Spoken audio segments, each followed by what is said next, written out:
കേട്ടുകേൾവിയില്ലാത്ത പലതും വാർത്തയായി നമുക്ക് ഈയിടെ പറയേണ്ടി വരാറുണ്ട്. അതുപോലൊന്നാണ് യു.പിയിൽ നിന്നുള്ള വാർത്ത. കൂടുതൽ സ്ത്രീധനം നൽകാത്തതിന് ഭർതൃ വീട്ടുകാർ യുവതിയെ HIV ബാധിതന് ഉപയോഗിച്ച സിറിഞ്ചുകൊണ്ട് കുത്തിവെച്ചെന്നാണ് പരാതി.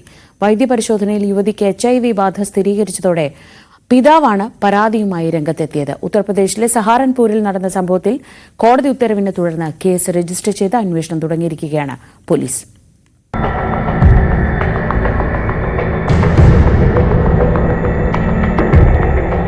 ഹരിദ്വാർ സ്വദേശിയായ അഭിഷേക് എന്ന സച്ചിനുമായി 2023 ഫെബ്രുവരി 15-നാണ് യുവതിയുടെ വിവാഹം നടന്നത്.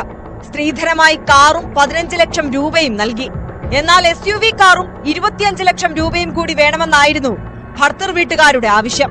കൂടുതൽ സ്ത്രീധനം നൽകാതെ വന്നതോടെ യുവതിയെ ഭർത്തൃ വീട്ടിൽ നിന്ന് പുറത്താക്കി.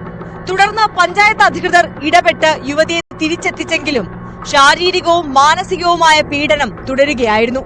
യുവതിയെ കൊല്ലാൻ ഗൂഢാലോചന നടത്തിയ ഭർത്തൃ വീട്ടുകാർ HIV ബാധിതൻ ഉപയോഗിച്ച സിറിഞ്ച് കൊണ്ട് കുത്തിവെച്ചെന്ന് കുടുംബം ആരോപിക്കുന്നു. യുവതിയുടെ ആരോഗ്യം അനുദിനം മോശമായതോടെ മാതാപിതാക്കൾ ആശുപത്രിയിലെത്തി. രക്തപരിശോധനയിൽ HIV ബാധയുണ്ടെന്ന് കണ്ടെത്തി. ഭർത്താവ് അഭിഷേകിനെ പരിശോധിച്ചപ്പോൾ HIV നെഗറ്റീവാണ്. ഇതോടെ യുവതിയുടെ കുടുംബം പോലീസിൽ പരാതി നൽകിയെങ്കിലും നടപടിയുണ്ടായില്ല. തുടർന്ന് സഹാറൻപൂർ കോടതിയെ സമീപിച്ചു. കോടതി ഉത്തരവ് പ്രകാരമാണ് ഭർത്താവിനും മാതാപിതാക്കൾ അടക്കമുള്ള കുടുംബാംഗങ്ങൾക്കുമെതിരെ ഗംഗോ കോട്ട്വാലി പോലീസ് കേസെടുത്തത്.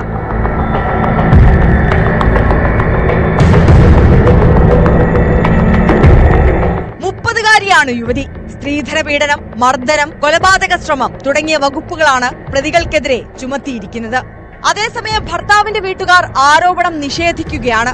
ഇവരെ വിശദമായി ചോദ്യം ചെയ്യാനാണ് പോലീസിന്റെ തീരുമാനം.